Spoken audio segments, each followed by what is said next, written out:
Друзья, привет! Добро пожаловать в мой новый влог.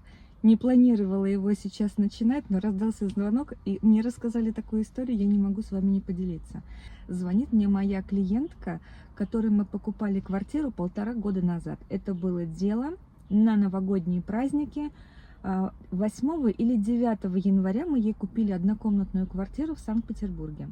Она переезжала из Краснодара, продав там свою трешку.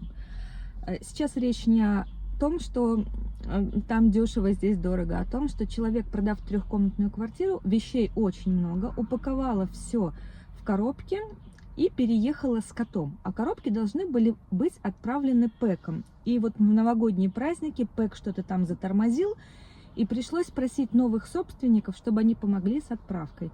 Они все отправили, все отлично, вещи доехали. За 1,5 года, пока она живет в Санкт-Петербурге, мы с ней 2 раза созванивались. Один раз она меня спрашивала что-то там по налоговым вычетам, один раз просила дать мой телефон порекомендовать.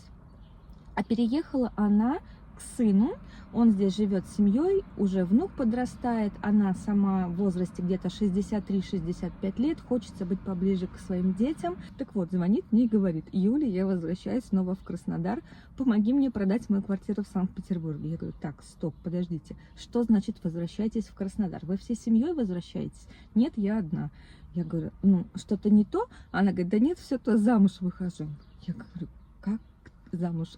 Она говорит: мужчина, который купил ее квартиру, помогал ей отправлять вещи. В общем, у них завязались какие-то романтические отношения. 1,5 года они их поддерживали. Он, по-моему, даже, она сказала, приезжал сюда.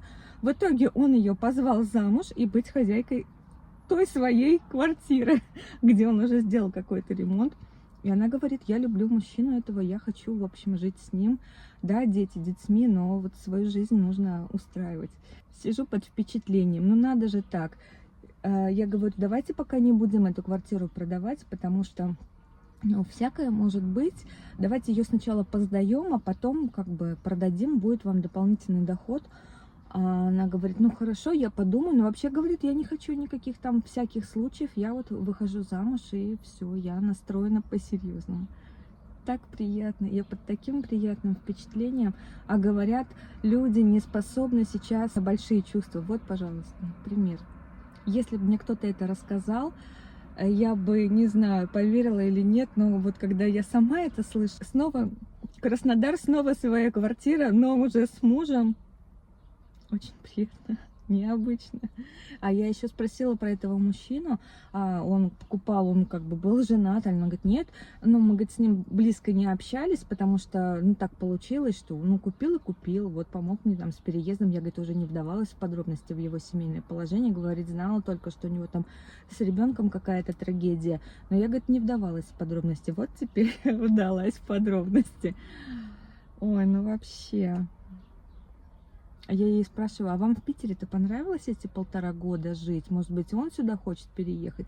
Нет, говорит, мне понравилось, но она привыкла к теплу, а это лето у нас вообще просто... Вот хоть я сижу с коротким рукавом, но это, наверное, 1-й или 2-й раз, когда я за лето вышла с коротким рукавом на улицу. И она говорит: я так привыкла к тому, что у меня там своя помидорка, свои огурчики.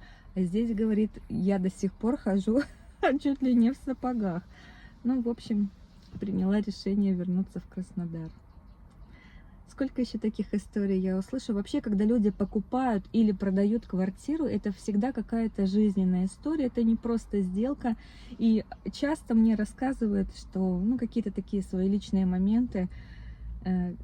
И иногда это просто вот удивительные совпадения или какие-то случайности, которые людей сводят. Даже те же покупатели с продавцами иногда бывают знакомы через несколько людей. Ну, много историй. Еще одна в копилочку. Мне такая приятная, вообще просто прелесть.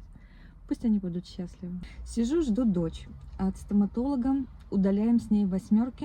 У меня мудрая дочь, что подтверждено аж 4 зубами мудрости. И мы их по очереди раз в неделю удаляем.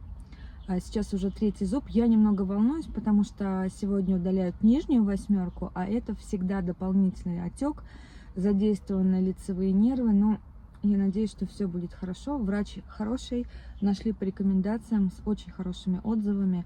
и первые 2 зуба прошли гладко. В общем, тьфу-тьфу-тьфу, чтобы у нас все было хорошо.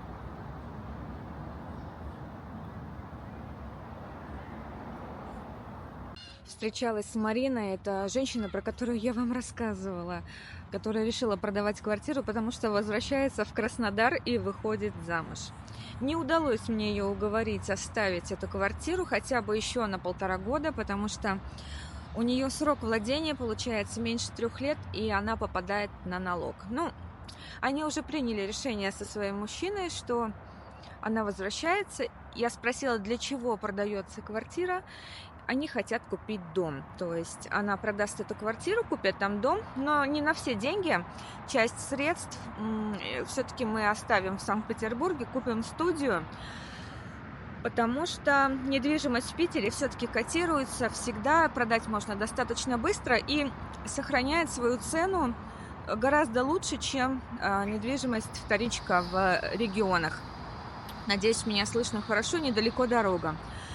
И в общем, продаем мы эту квартиру за 9,5 миллионов, а покупали за 8. То есть за 1,5 года она выросла в цене на 1,5 миллиона рублей. Ее квартира в Краснодаре за 1,5 года не выросла совсем. То есть вот такая динамика в недвижимости. У нас разница между регионами и этими регионами. Плюс еще прописка в Санкт-Петербурге все-таки никогда не бывает лишней, несмотря на то, что они уже пенсионеры и все им начисления пенсионные были сделаны. Но, тем не менее, может быть, в гости будут приезжать, там, внук вырастет, дети выросли уже. Пригодится им эта квартира. Тем более аренда здесь в месяц, меньше 35-40 тысяч не бывает, а это им дополнительный заработок пенсионерам.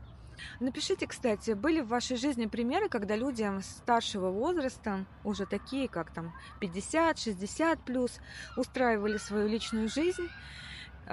Очень интересно будет почитать. А тем, кто пишет, что мы в возрасте никому не нужны, пусть почитают и успокоятся. Некоторые мне иногда пишут в комментариях: в твоем возрасте можно только рассчитывать на то, чтобы читать книжки престарелым родителям. Так вот, явный пример того, что люди в 65 лет на пенсии думают о том же самом, что и в 18 лет. То есть не боятся чувствовать, не боятся делать в этой жизни какие-то активные шаги. А то, что ваше время давно прошло, это, знаете, такие устаревшие порядки, которыми пользуются люди, которые не готовы слышать в свой адрес «нет». У нас был план сегодня посетить ледовое шоу Алины Загитовой и Евгении Медведевой. Билеты мы покупали, как только они появились в продаже, где-то 1,5 месяца назад. Выбрали самые лучшие на первом ряду, знаете, где сидят судьи, которые судят фигурное катание. И сначала было заявлено у них 3 дня шоу, вот пятница, суббота и воскресенье, по 2 шоу в день. И мы выбрали воскресенье, 2 часа дня. После покупки через неделю приходит нам информация о том, что ваше шоу отменено. Выбирайте, в общем, субботу или пятницу. Мы выбрали субботу. И сегодня, когда стали собираться на шоу, уже в обуви я говорю дочери: давай посмотри билеты и сколько нам ехать до Ледового дворца. Она говорит: мама, мы перепутали время. Наше шоу не то чтобы началось, оно уже закончилось. В общем, со всеми этими переносами мы запутались во времени и думали, что у нас начало в 7, а у нас оказалось, что у нас начало в 2 часа дня, и мы, в общем, все пропустили. Хотелось нам посмотреть это шоу. Я за девочками наблюдаю уже со времен Олимпиады, когда Алина Загитова стала олимпийской чемпионкой. Очень мне хотелось посмотреть на их дуэт. Долгое время у них были такие отношения напряженные. А сейчас они совершили такой маркетинговый ход, сделали совместное шоу, но, видимо, немножечко все-таки не рассчитали даты. Сейчас в Санкт-Петербурге проходят выпускные, алые паруса, и, наверное, наполняемость не такая сильная, поэтому у них не получилось собрать 3 дня по 2 шоу. Начались вот эти вот все перестановки, в которых мы запутались. Я считаю, что этой причиной является просто моя усталость. Хорошо, что перед выходом посмотрели, а то бы приехали туда ехать через весь город на машине. Приехали просто бы зазря. Такой вот получился влог. Немножко об отношениях, немножечко о жизни, о том, как бывает. Все возможно в нашей жизни, пока мы живы. Вот на этой позитивной ноте желаю вам всего хорошего и до новых встреч.